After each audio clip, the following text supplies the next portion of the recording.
So we're here today to talk. Why don't you lay the groundwork for us? Tell us what the world, the whole community school thing is, and then we'll take a look at what you've brought to show us, and then I can also show what I found too. So Sure, that'd be great.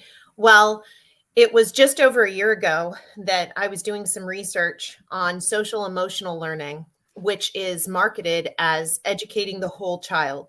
So you can just anticipate I'm searching a variety of areas. I'm searching that particular marketing of that program. And then I came across this whole school, whole community, whole child model, which is referred to as WSCC or WISC.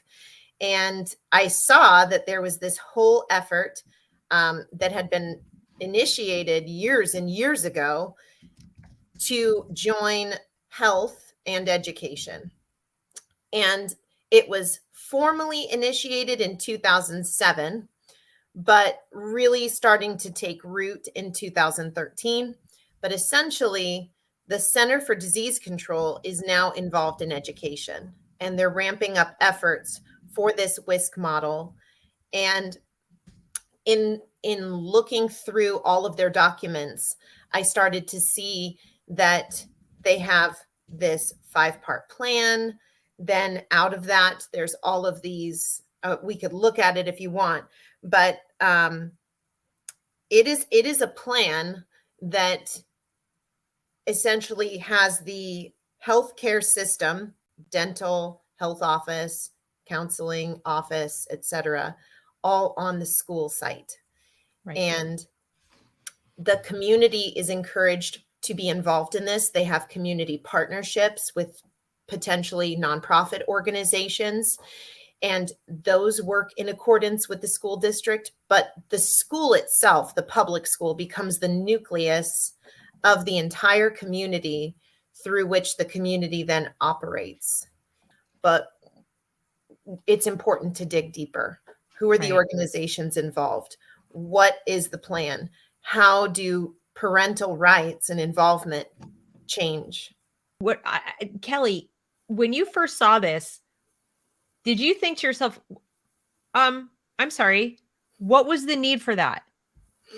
I mean, we always had sort of a school nurse and a school counselor, and maybe you'd have a school psychologist if you had a high rate of kids that had issues or whatever. But I never, as a child, as a parent to date, it never dawned on me, gosh, I wish my kids could just go to the doctor without me present. Right. I wish my kids could just have random strangers at their school take them for their doctor visits, their dental visits, their eye. They already go for their eye tests and hearing tests, and that already wigs me out because they're like, everything's fine. They told me that my middle daughter had everything's fine with her hearing. Everything's fine with her hearing. There's nothing wrong. There's nothing wrong. Like for 2 years, and I'm like, something's not right. And there was something not right, but I had to go separately. So they were telling me everything was great because remember, there's dollars attached to special ed. Massive. So they're the ones diagnosing. Everything's fine. Everything's good. It's all good. Yeah, you're fine. Right. Anyway, sorry. No, it's important. That is a really good question. What were your thoughts when I first saw this? Because the first thing I'm looking at is one of my first thoughts is, why is the CDC getting involved in education? Why would they be partnering with education and a community school? Or they also use the word interchangeably. It might be called a community school. It may also be called a healthy school. And the language is really important because the way that language is being used and the way even marketing of educational content is being used right now, it may not be picked up by those who are not regularly researching these topics. For example, here in California, I'm researching a lot of topics. And so in the midst of researching all of these, I know that the phrase, the transformation of education or the transformation of schools, that word transformation is a loaded term. So if somebody were to see that in another state, or maybe if they were to see it in this state, but not be aware of the way that is used by educational leaders in particular context, that may not jump off the screen to them because they're just reading it and they're not necessarily aware of what's going on. So even the fact that this says whole child, that is essentially the same ideology behind social emotional learning, educating the whole child. So this whole child schooling, that's important to be aware of. So is any form of transformation of education. Right. The other thing I witnessed, and I'm looking at, in addition to why is the CDC getting involved, is you can see the child in the center of the logo. Outside of the logo, you have all of these words, which let me see if I'm able to zoom in. You have healthy, safe, engaged, supported, challenged. That all sounds really good. And then outside of that, there's this ring that says coordinating policy, process, and practice, improving learning, and improving health. So that also sounds really good, but we have to ask, what is the ideology that they are basing their methods and plans on? Who are the collaborating organizations that they're involved with?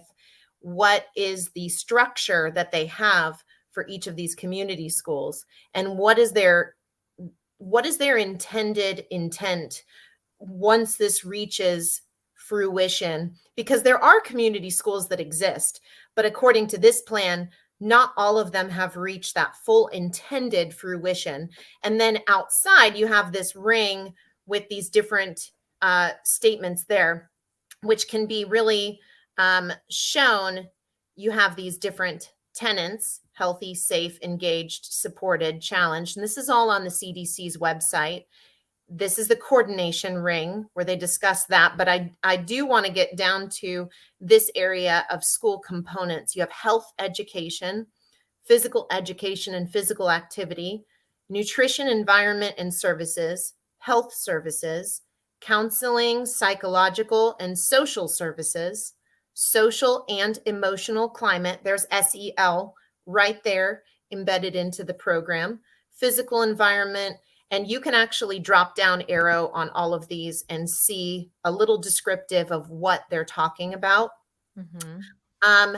Always towards the bottom, as a parent, I'm viewing this, noticing that family engagement is almost always at the bottom, almost always last.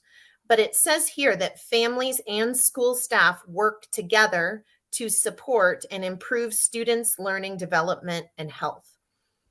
And you know what you mentioned, you said what they don't really tell you is sort of their final, intention. And I'm the person who comes in and says, what was the impetus for this?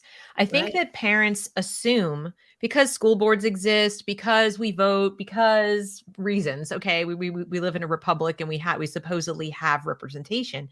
I think a lot of people assume that maybe all the other parents got together and asked for this, or maybe there was a big need for this, or maybe they looked at the data and it said that, these schools were wildly unhealthy and there was all of this was happening in the majority of cases. The majority of parents were not doing their job, because if you look at that list you just went over, those are things parents concern themselves with or don't, right? So we worry about our kids' nutrition. We worry about our kids' health. We worry about it. When it's like the school is saying, we're going to do this, I have to raise my hand and say, I'm sorry, I got that covered.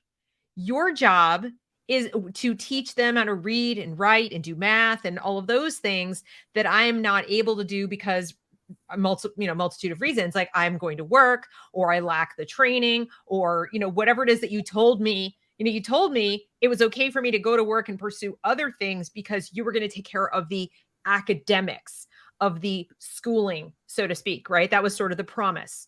And that you would do it between these hours and across this, and it would be a minimum basic standard of academic achievement so that my child would be prepared to be an adult functioning in the adult world with skills that are necessary to do that. And that it's my job to feed them and my job to keep them nourished and my job to keep them healthy.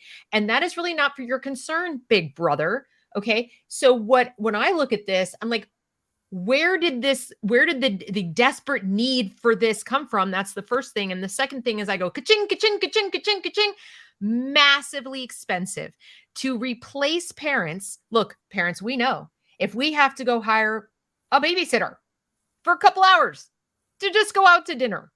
It's going to cost a pretty penny. We have to put them in daycare, and it's just a baby, and just like keep them fed and diapered, and like you're not teaching them to read or write or do anything. You're not providing medical care. You're just like, they don't die and you take care of them. Okay.